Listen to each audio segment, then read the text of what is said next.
Hi, Loretta. Go ahead. Hi. Hi. My name is Loretta. Mhm. I'm going to talk about my experience going from Stramonium State to Pulsatilla State. Stramonium to Pulsatilla. So I came in about, I think it's probably been about 5 years now. And I came in mostly because my mood was really depressed and couldn't seem to lift myself out of it. And I've struggled with depression most of my life, actually. When I was even younger, my mom just said that I was very serious. And then when I got to out of high school, it got so bad that I got on antidepressants. And I would get on one, and it would work for a little while. And then about a year later, it would stop working. And I would go back to the doctor, and they'd say, oh, we just need to get you on a different one. And I went back and forth with that for many, many years. And then got off of them, still depressed though. And then after my dad passed away in 2003, that was, 8 years ago now, went back into a really depressed state and couldn't lift myself up. So went back on the antidepressants, and again, they stopped working. I didn't want to be on them anyway because they weren't working. And Did you try different ones then? Yeah, I started on Zoloft, and then I went to Wellbutrin, and then Prozac, and Prozac worked probably the best for the longest. But I looked at the label, and it was fluoxetine, and I thought, boy, that sounds a lot like fluoride. So I decided to look up what fluoxetine was, and it's fluoride. And I thought, I don't want that happening in my brain like that. I'd much rather go a natural route. And so I found out about you and came in, and I think I probably started crying right away and said, I'm depressed, and just couldn't seem to pull myself up out of it. It was just a constant state of conflict with my husband, and we fought all the time from the beginning of our marriage. It was constant fighting, and I would fly off the handle and really, really try to control my emotions, but eventually something would crack and I would become a screaming banshee and scream in his ear, and it would, then we'd just, go our separate ways for probably like a day at a time. And it just was a very dark place, and I didn't know what to do. So came in here and started talking to you. And really what kind of clicked was when you were asking me, I think, about my dreams and about the terror. And I had lots of nightmares, and like I was running, always fleeing from some unknown terror. And then I think you handed me the Hersky book on stramonium, and as soon as I saw the did that page click? Yeah, it was the cycle of, and this was exactly what was happening in my relationship with my husband, was if he looked at me wrong, I was very sensitive to the way that he looked at me. If he looked at me wrong, or if he wanted to be by himself for a little while, then I would think that he was rejecting me, and then I'd get very fearful of that, and like it says, violent overreaction. That was the screaming banshee, and then I would just shut down.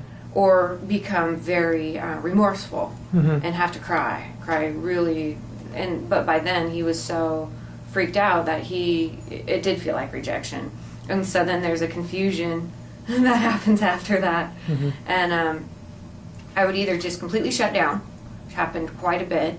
There was a time when I just after a fight, I remember laying in my bed just basically in a catatonic state, like I couldn't think, I couldn't function at all. And there was a lot of extremes, from either like extremely religious and trying to purify myself in every way, to going the complete opposite, to drinking and drugging and everything else. And then it just kept going back and forth, like I couldn't get control over it or wind up in the middle at all.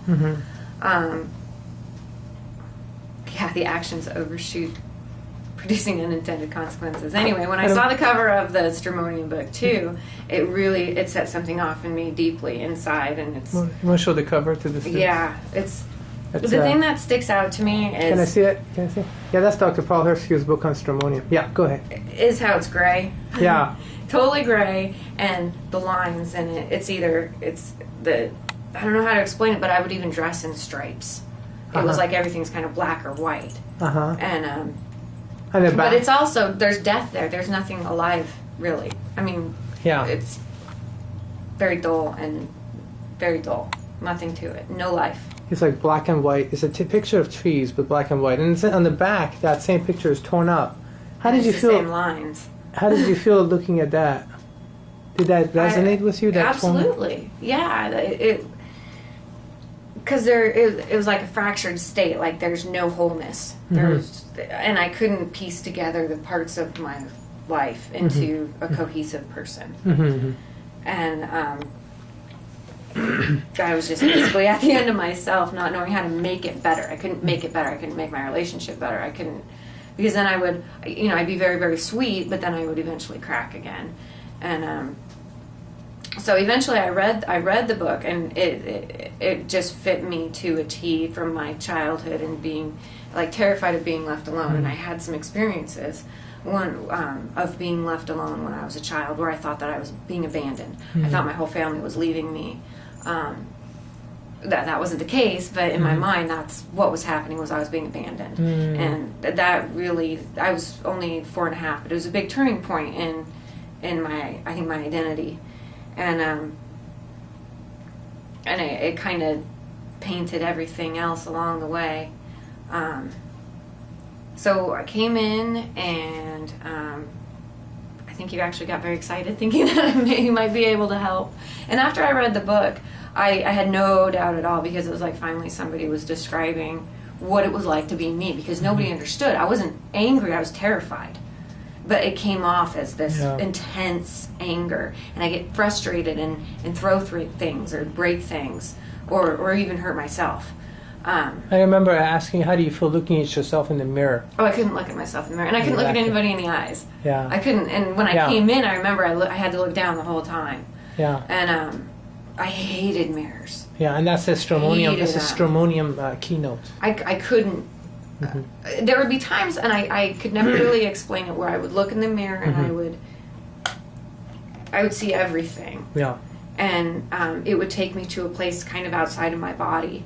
And it was really terrifying. And I would have to look away or get away somehow. And you had fear. Didn't you struggle with fears around death and dying?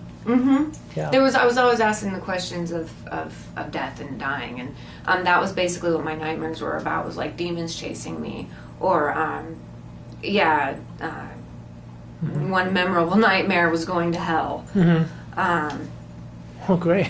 Yeah, exactly. It was exactly around death, and I was kind of focused on the subject of death, either in a way where I was trying to avoid it, becoming very religious, or thinking I'm just doomed.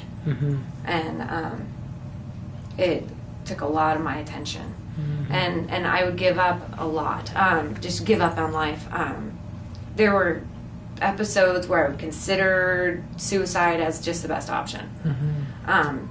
Didn't really get to that point, because there's always something inside of me knowing that there was hope, but just feeling trapped, like no way out of this kind of craziness. I couldn't get peace in any way. And then after reading the book, it was like there was no bottom to the depression. It could go as deep as the abyss was. It was kind of the fear of the abyss, the nothingness, and it seemed like that was always stalking me and hunting me, and like I wasn't connected to this world or to anybody in this world. There you go. And that I was ultimately alone. Yeah. And boy, that's a really bad place to be. It's a bad place to be. And that was March of 2007. Okay, yeah. I took the stramonium, and it made me.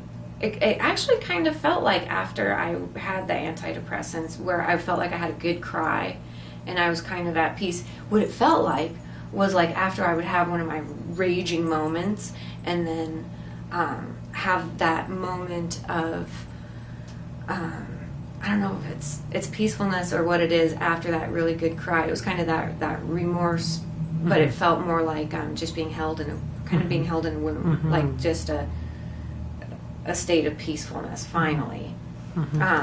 Like a baby after they cry, and then they have the heaves, and then they can rest. And that was what it felt like the first time I took it. And I did get very sleepy afterwards too.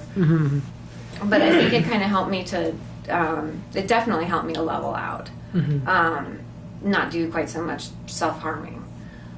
Were you actually self-harming too? Well, by that I mean like the addictions to alcohol or drugs, that kind of just not treating myself very well. But you weren't like not hurting cutting. yourself physically, No, I haven't actually gone to that point. But like, you know, if I get angry, I'd hit myself. Yeah.